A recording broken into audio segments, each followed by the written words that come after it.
Ayun mga kaibig, grabe. Pag wala talagang tao. Grabe. Basura talaga. Wala. Pag walang tao. Ayun mga kaibig.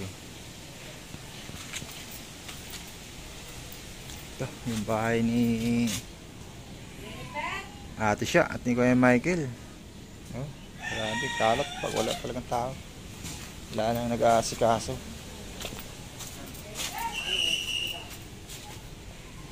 Ito, nakakandado.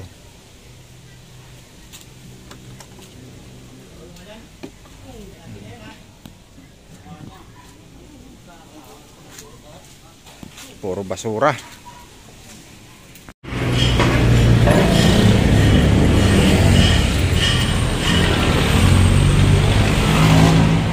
Oh.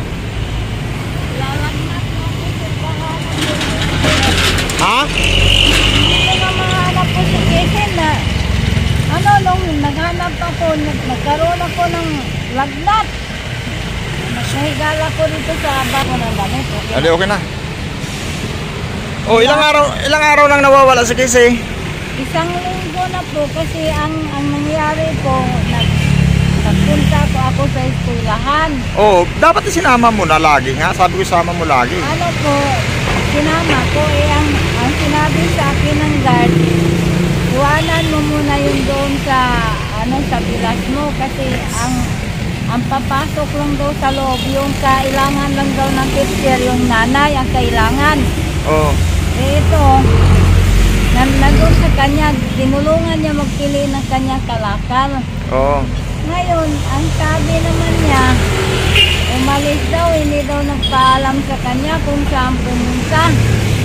Ano, sinong nagpaalam sa kanya kay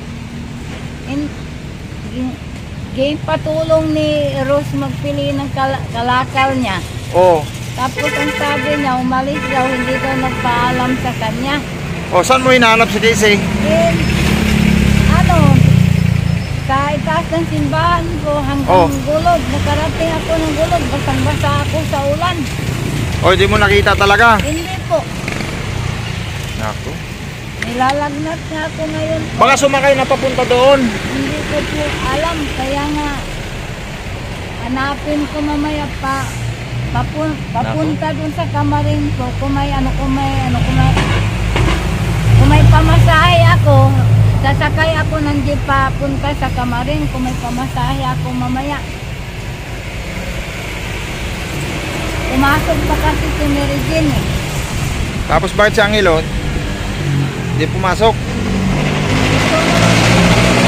Kinausap ako ng teacher, pinuntahan ko po yung teacher. Oh.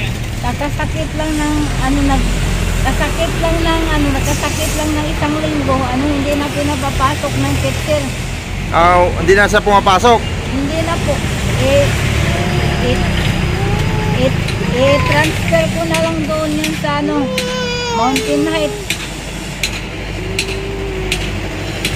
Transfer ko na lang. Ay, ikutan ko ngayon dito sa bayan kung baka na makita natin. Hindi, inikot ko na po sa bayan hanggang likod ng simbahan ko. Wala talaga? Wala. Saan kaya pumunta yun? Baka hindi kaya sumakay ng kuwan? Ang inisip ko baka sumakay siguro po ng jeep ba o bus ba. Ikutan ko muna ngayon dyan sa bayan baka makita ako. Ayun. Sige. Nag-ano po ako kagabi, inikot ko naman po ulit sa bayan. Wala talaga kaya Hindi talaga makita? hindi po makita. Oh, nasaan si Lolong? Nag-deliver po ng karton ko. Sabi ko, ikaw na magbenta kaya ako nilagnat na ako kahahanap. Umano mamaya si Lolong, yata ako nandiyan papunta sa kamarin. Sige. Sakay ako na sa kamarin.